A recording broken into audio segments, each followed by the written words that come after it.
Okay, this week it's not going to be the usual flip through, since normally with the flip throughs, what I'm going to be doing with those is going to be source books and stuff like videos like this is basically going to be adventure books. So that sort of like the Curse of Strahd one I did earlier. So that way, like I'm doing this way with the adventure books. So that way, the try and get rid of what's known as like metagaming. Gaming is something that as a concept for like a instance that as a player like for instance like me, I would know know something like the Curse of Strahd, like having read through it and run through it myself as a player. I already know like the whole synopsis of the adventure and how to run it, like where each location, what happens when, and how to what happens when you fight Strahd and this and that, and like the whole uh British book from front to back and everything. But as a character, if you're like running it through like the first time, as a character, your character might not necessarily know what you know as a player. So that's metagaming. So with the adventure books, what I plan on doing to try and get as little of that as possible is just give like a brief overviews of the adventure set in a book or whatever that I showcase. So that way, players at least have when they go in, they have, okay, well, I know the basic synopsis of the adventure, and I know the basic of what to expect and everything. But this way, they don't know the whole details, and they can't reference a video. Be like, oh, hey, look, I'll go see this video, and I'll like flip through and get more knowledge and be able to do this and do that and everything. Doing this helps to try and alleviate the problem of metagaming, and it gives players as fresh eyes as possible. So that way, like the first time they're running through like an adventure, whether it's the Curse of Strahd or the the Phandelver and Below, which I'm going to be getting into today. It's Phandelver and Below is the Shatter Obelisk. It gives players like as fresh eyes as possible and everything. And so but I'm also going to talk about and give brief overviews, so that way people as players they can bring it to the attention of their DM, be like, hey, look, so and so was just talking about this adventure, can we do this and next time? And so because with adventure books, a lot of the material is designed and geared towards for DM, so they can run it, and it gives them a lot more information that's pretty much only DM specific and everything. So I actually picked up this is the Phandelver and Below the Shatter Obelisk. This is the alternate cover and everything. So I picked this up recently to go over this and maybe quite possibly myself run through it. And so I am going to show the map and everything, so where it happens. So you can see the Neverwinter woods right there. So Phandelver is right down in here. So this is the area in the Forgotten Realms that actually happens. So Phandelver is it's actually, this one is actually a two-parter. It goes with the Lost Mine of Phandelver, which is an adventure that was released I think years ago. It's an adventure that gives characters from level 1 to 4, and then the Shatter Obelisk, it goes on to even further than that to kind of expand this adventure and everything. So going to refer to some notes that I took to so for instance chapter 1 is pretty much how it sets it up and everything. So you meet the important NPCs that you meet are Gundren Rockseer and Sildar Hallwinter. Gundren is a dwarf, pretty much you become friends with and everything. Sildar Hallwinter is a human warrior that kind of, in a sense, adventures with Gundren. So it starts off with chapter 1, the goblin ambush, and you have to, in a sense, rescue Gundren from those goblins. So then you go about and try and rescue him, and then once that happens, segues into chapter 2, which like then you come across a group of miscreants called the Red Bands, and they're led by Glassstaff, and so you get into the town of Phandelver, and then it introduces these bad guys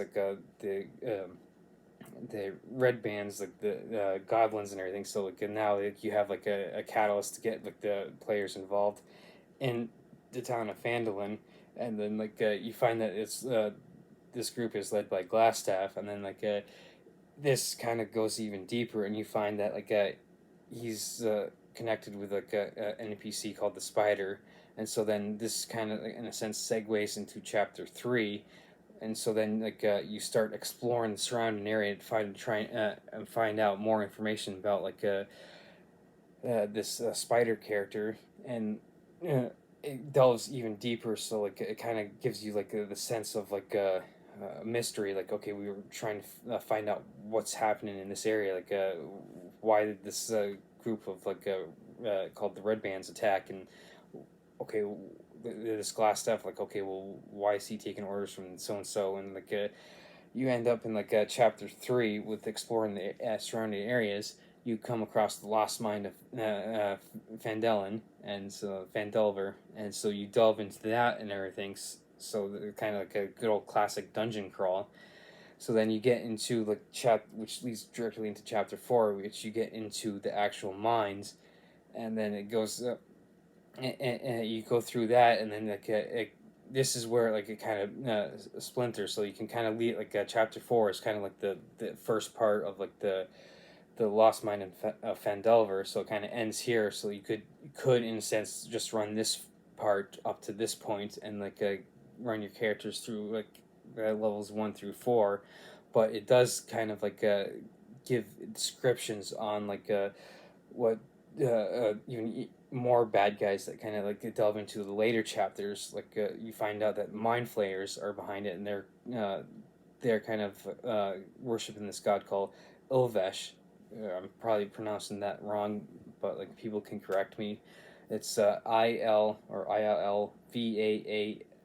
so Ilvesh. I'm probably, like I said, I'm probably pronouncing it wrong. People can correct me, but so that kind sets up segue into chapter 5, which when you get back from the Lost Mine of Phandelver, which you could in a sense end it, and then end it on a high note, and they come to town and oh hey, everyone found the mystery and we solved the problem and everything. So you could end it there and delve into another adventure, or you could use the mind flayers to kind of delve into even further into this adventure. So that segues into chapter 5, when you come back, instead of hey, everything's fixed and we're the heroes and we saved the day. You come back and there's actually a goblin raid on the town, and come to find out they're the goblins are psionic goblins, and they're part of the mind flayer group. And so you have to come in to the raid, and then go and rescue the townsfolks from that raid. And it gets into another location in the surrounding area, where there's an old I pronounce it Draugr, the Dueargar dwarfs, the deep dwarfs, the evil dwarfs that so they had a outpost that you have to go to find these mind flayers and rescue the town folks. So in a sense, that sets up the next few chapters and everything, which of against the mind flayers. That in a sense their ultimate goal is finding the shattered obelisk, which is a artifact from the Netheresi Empire, which is if you get into the Forgotten Realms history, the Netheresi Empire was a empire that was run by wizards, and it was very powerful. It was very it was in ancient times, and it in a sense fell, and all the artifacts are scattered all across the Forgotten Realms campaign.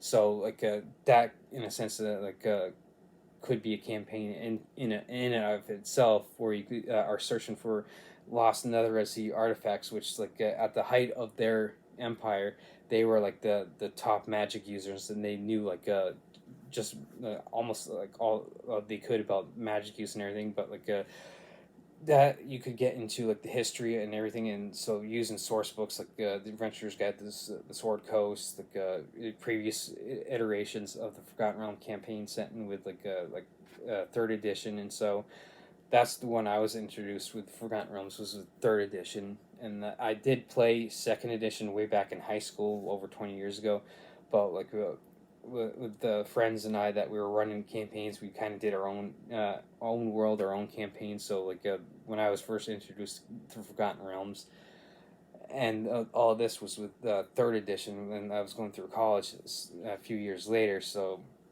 but that's another tangent, another story. So after you get in chapter 5, getting back to the adventure, you go to segue into chapter 6, and so you start getting into going up against the mind flayers, and so this is when you're really starting to segueing from getting past the lost mind of Phandelver into actually the shattered obelisk, and starting to get into the even bigger battered evil guys and everything, which in this case is mind flayers. And so I mean, of course, traditionally a lot of times people use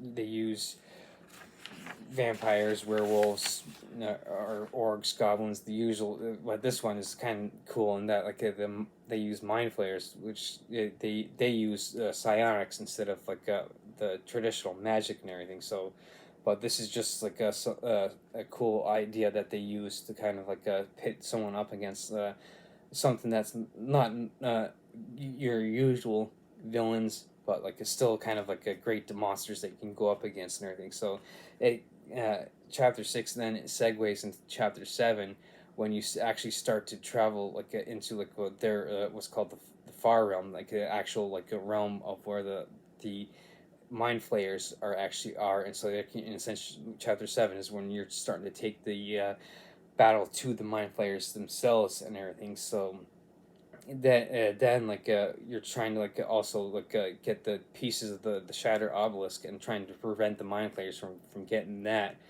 So then it's once you travel to their base called Ilthinoch, Illithinoch. Again, my pronunciation of stuff probably sucks, so people can probably jump in the comments and correct me, or and see how or how they pronounce it or whatever.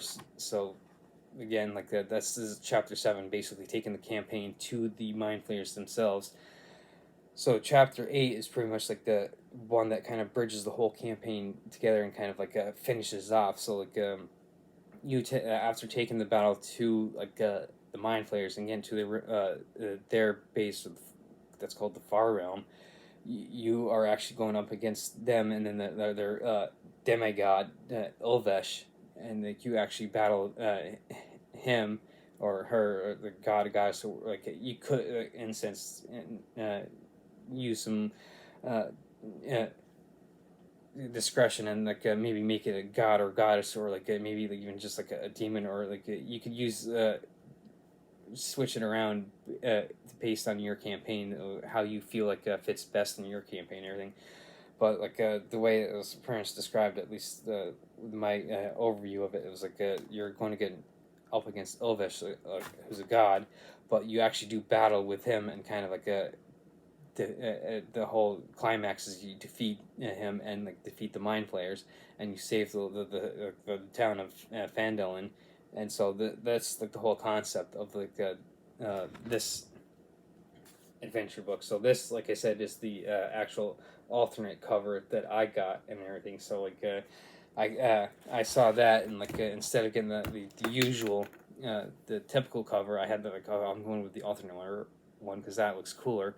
So again, this one, it could do you could do one of two things. You could just do the Lost Mind of Phandelver, which is in my brief reading of it, is an adventure that was done years ago, which takes characters from levels 1 to 4, and it's covering the first few chapters.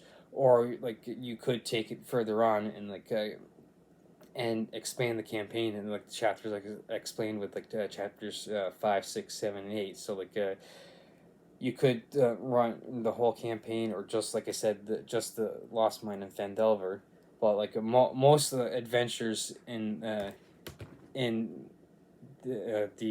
D&D campaign set, and most of the pre-written adventures take characters from like level 1 to like 10, or maybe up to like level 14 or 15, because like I think like the reason most adventures are written that way is because like once you start getting up like past levels 14 and 15, your characters start to come in a sense like overpowered.